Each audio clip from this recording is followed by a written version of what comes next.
This lecture is just going to go through an overview of the items you really want to pay particular attention to as it relates to Chapter 5. Now, the whole purpose of this chapter is to gain an understanding of internal control. The purpose of us gaining that understanding of internal control is related to the financial reporting. So we want to make sure that internal controls are in place, because if we can trust those internal controls, the chances of those financial statements being recorded in an accurate manner are going to be greater for us. And so, as you can tell, in the good internal controls are ultimately going to provide a better sense of security that the organization is safeguarding their assets, that in fact sales are truly being recorded, cash is really collected and properly deposited and recorded, and that management really has all the information they need because the financial statements are accurate, and as a result of that accuracy can really then provide better decision making for the organization. So we start with just understanding, why are we looking at internal controls? Ultimately, it's to finally make an opinion on the financial statements, and it will help us in planning our audit and preparing for the audit if we can gain an understanding of those internal controls and be able to have some reliance upon them. Well, we started talking about there is a framework which is prescribed by COSO, and it provides for an integrated audit and helps us to understand what we will check as it relates to the internal control system. So, for the most part, I'm just, again, skimming through this very carefully. The COSO framework that really is the Committee of Sponsoring Organizations of the Treadwell Commission, but has given us some understanding of internal control. It tells us the definition, the process effected by the board of directors of the entity and the management, designed to provide reasonable assurance regarding the objectives as to the reliability of financial reporting, compliance with laws, and effectiveness and efficiency of those operations. So other elements that are important with internal controls define it being a process which ultimately starts at the top, the tone at the top, and ultimately includes everybody, and it passes through all activities and all functions of the organization. Now, as far as the components of internal control, there are items that need to all come together. And the components of internal control that ultimately play out with reporting have 5 different areas. Know about these. Know that the risk assessment, where is the potential for mistakes to be? To understand the potential, assessing the risk of the accounts or the areas in which there could potentially be mistakes. The control environment, the overall governance, that tone at the top really plays out into the culture, the ethics. Are the people really the quality people you want to be in your entity? Are they trained appropriately? What is the culture like? And then control activities. What type of control activities are in place in order to stop errors from happening or detect errors if they do happen? Then we've got the information and communication, how that information is communicated to the organization, and then monitoring the system. Now, generally speaking, the monitoring of internal controls are really in the hands of the internal auditors.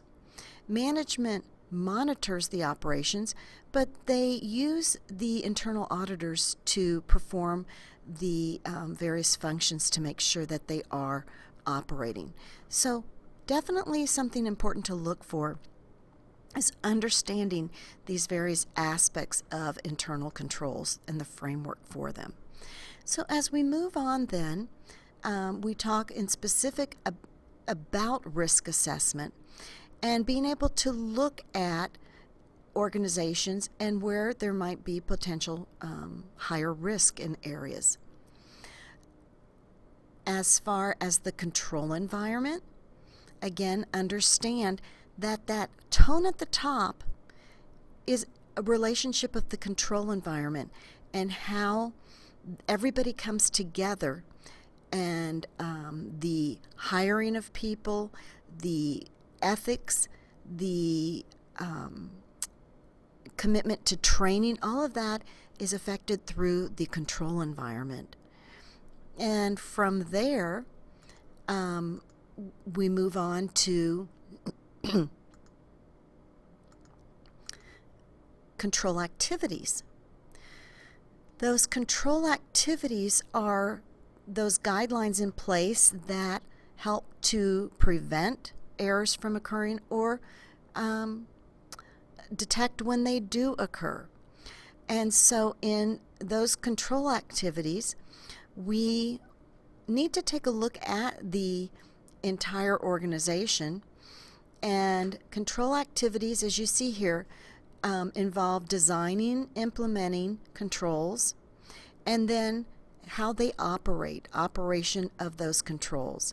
How they ultimately affect financial reporting involves the transaction processing, accounting estimates, and adjusting and closing journal entries. Preventing and detecting preventative and detective controls basically help misstatements from occurring. Some of the important controls that companies have in place relate to segregation of duties, who authorizes various transactions, how they're documented, physical controls regarding safeguarding assets, and then reconciliation of the accounts with the subsidiary ledgers. So know that those are part of control activities. And then as we move on, we're not going to spend much time in understanding the IT. We don't have anything that we need to do for that. But ultimately then, the management needs to monitor those through the internal auditors. And our job as auditors is to go through the process of gaining an assessment on these internal controls, really understanding them, and then from there being able to see if they're really operating. So in understanding the internal controls, this Exhibit 510 is really valuable for you to take a look at. See what quality of controls and the monitoring of controls are in place. Identify accounting procedures related to financial statement items. Are the design of controls effective? Then if we say yes, we move on to the next area here. Cost effective to test controls, must be tested. They've got to be tested for public companies. And then we test the effectiveness of controls, and then we document them based on document basis for assessing control risk less than high. If we come out and find that these controls are effective and are working as accordingly, we may choose to take our control risk and reduce the risk level and document why, in fact, we are reducing that risk level. So definitely look at this chart here. As we move on, we know that a lot of times the manner in which they gain an understanding of the internal control is by providing with questionnaires and getting an understanding from the various employees with the client as to walking around learning how the controls are operating, asking questions, doing walkthroughs, and just observing. So from there, the one thing that I would like to focus on relates to some of the questions here I really want you to take a look at. How are the concepts of risk and the concepts of internal control related? That's an important one. We're dealing with risk assessment and then internal controls. So if we think of risk assessment, that's really that process that we look at to see where there's potential items of, errors that could be within the company, those things that are risky. And the internal controls are in place to help limit those risks that could be identified. And then we've got here at number 5-4, looking at internal controls over financial reporting. What's the difference between internal control and then internal control over financial reporting? Well, we know that internal controls, as we talked about earlier, are that process within the entire organization that really that comes from the top, that basically is utilized to provide assurance, reasonable assurance, regarding the company gets to achieve the objectives. And it's done through making sure our financial reporting's reliable, making sure that the laws and regs that we need to adhere to are we comply with them, that we're efficient and effective in the operations, and that we're protecting those assets. So as far as how they link together, that process of making sure all of these objectives can take place is a broad objective. Now, when we talk about internal control over financial reporting, that links more specifically with designing and implementing controls to make sure that all the transactions are done correctly, that they're authorized by the right people, they're recorded with the right values and in the right time periods, and that we make sure that those assets that the company does have are protected. So since ultimately the auditor has to come up with an opinion on those financial statements, they really are concerned about these internal controls because they want to make sure they're operating effectively. If they can trust them and be able to see that those internal controls are safe and that they are operating correctly, then it may be possible to reduce that level of control risk a little lower for the audit. As we move on, let me see here, some items that I'd really like you to look at. Let's look at some of these multiple choice. Sometimes this is helpful in preparing for the test to see how the multiple choice play out and why we're selecting the particular answer that we're selecting. Let's look at 529 here. Which of the following would most likely be considered a significant deficiency in an organizational's control environment?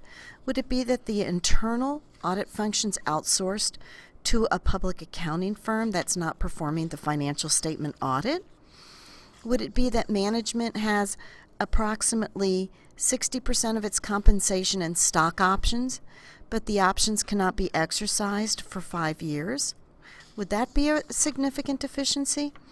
Would it be that management relies on the external audit as its primary source of monitoring controls? Or would it be that the audit committee meets with the external auditor and the internal auditor, but does not allow the CFO to participate in those meetings? Well, If the internal audit function's outsourced to a public accounting firm that's not performing the financial statement audit, that would not at all be a deficiency in the control environment. In some respects, it is totally separated from the entity as a whole and from the financial statement audit, so in ways that even enhances the controls. If management has 60% of compensation in stock options, but those options aren't exercised for 5 years, that really is not an issue we need to be concerned about, because it's a long period out before those options can even become something that management's able to even utilize.